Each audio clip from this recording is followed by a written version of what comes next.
right, today we got ourselves a bone-in prime rib. We got it unwrapped and we got it dried off. It's just sitting here. It's still cold. I did not let it rest to room temperature. So where I normally start, some people like to leave this whole fat cap on. For one, I like to remove it, and you can easily do this just by looking for the natural separation. This will not remove all of the fat, but it's gonna remove plenty of fat to where you don't have to worry about a fire starting in your grill.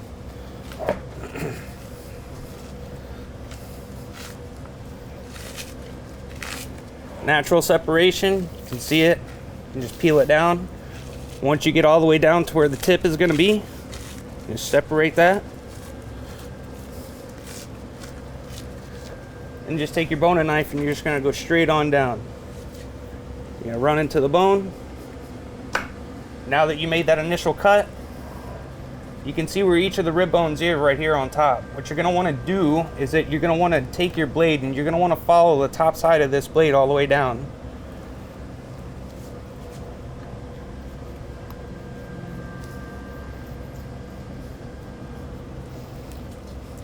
Now you can see how it's starting to separate. You can just follow your line all the way down to your initial cut. It should just peel right on off for you.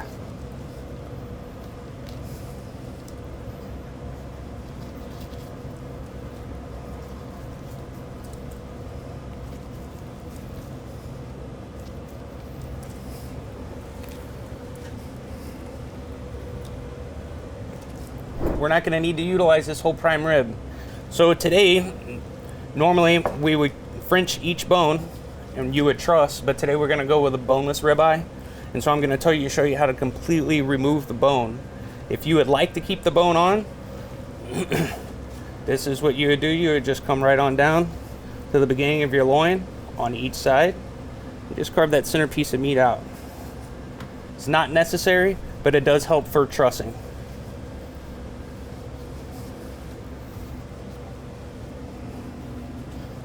All right, here we are. We're at a spot where we can truss. And so what I'm gonna do is that I'm just gonna cut this whole ribeye in half.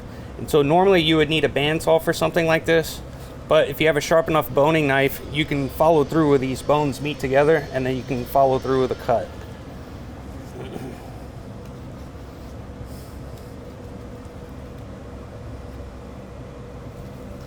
For natural separation.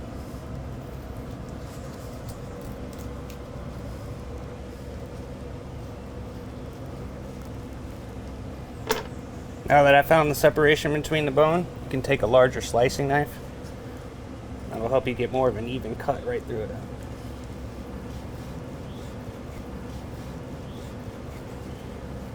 So now you got your two prime ribs. I will show you how we're going to truss with the bone on, and then we're going to remove this bone, and then we'll show you how to truss without a bone. Some people may ask, why do we go through the trouble of trussing our protein? On the ribeye particularly, you can see how the outside cap is on here. When you roast at a higher temperature, this piece of meat typically wants to come away from the eye. So when you truss it and you hold it, this is going to hold it, and it's also going to ensure that your protein cooks at more of an even rate.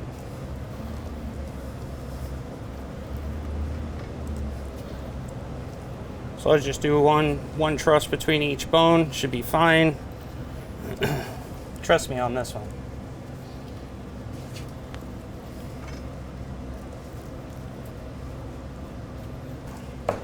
So now you got your truss ribeye. You ready for the seasoning stage?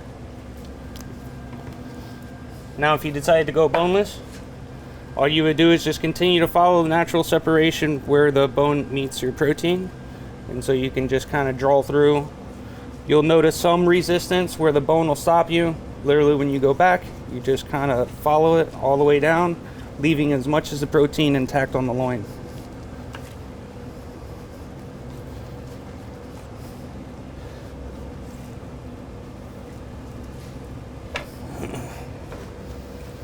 Now your loin is completely separated from your bone. You may ask, what am I gonna do with these bones? If you'd like to, you can just whack them apart, freeze them, roast them in the oven, and you can make a delicious beef stock for a later date.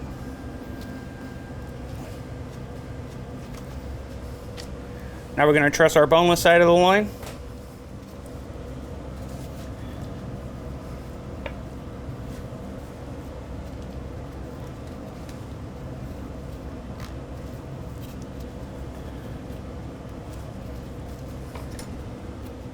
Notice how I started in the center on my truss. You can see how it kind of squeezed the loin together. You're just gonna, really, what you're trying to do is it in your first knot. That's why I leave the string rather long. You just kind of want to pull it together like so. It doesn't need to be extremely tight, much like when you're tying your shoe.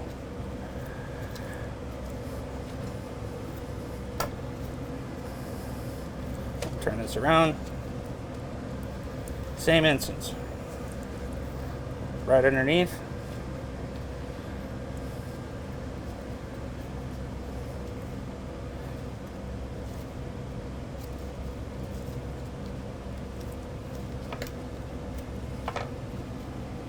Now that your loin is trussed like so, it'll ensure a nice even cook on your loin.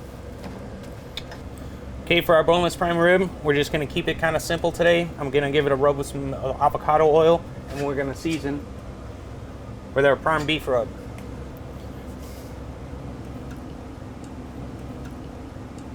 You don't need a whole lot of fat, just enough that's gonna help the seasoning cling to the loin itself. Just kind of move it all around. I always try to keep one hand clean. That way you're not having to wipe off your spice bottles, whatnot as you go. Nice even coat all around.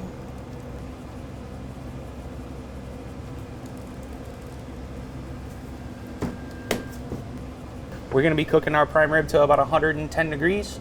Most important thing to remember when you're removing large cuts of meat off your grill is that there's a thing called carryover cooking. So after you pull it off the grill and it continues to rest, it will continue to rise in temperature anywhere between 4 and 6 degrees, depending on the size of your piece of protein. Another really important thing to mention, the Pit Boss is set at 350 degrees. Typically when you smoke, you're gonna be smoking between 180 all the way up to about 275 degrees. We're really not trying to impart a ton of smoke flavor on here, but it will have a slight effect on it. Now that it's been about an hour, our prime rib has reached our 115 degree mark, and we're gonna remove it from the grill.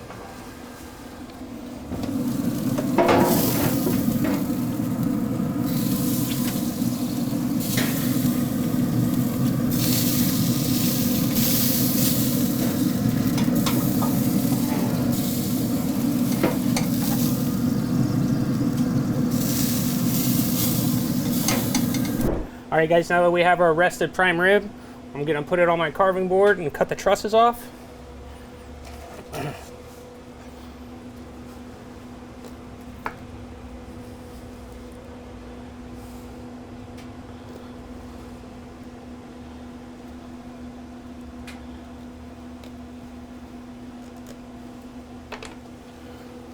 right.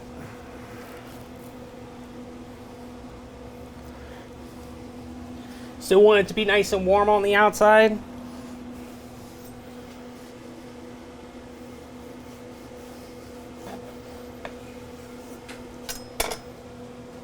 There you have it, folks. So what I'm gonna do here is I'm gonna pop this right back here. Then we can slice for service.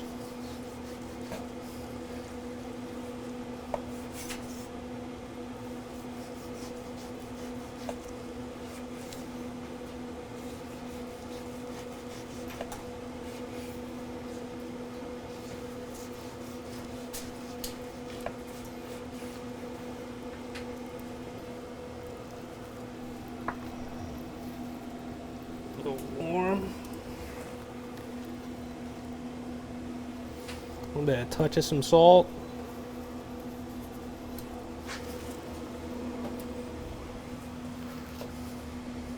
A little bit of chopped herbs. And your prime rib is ready to serve.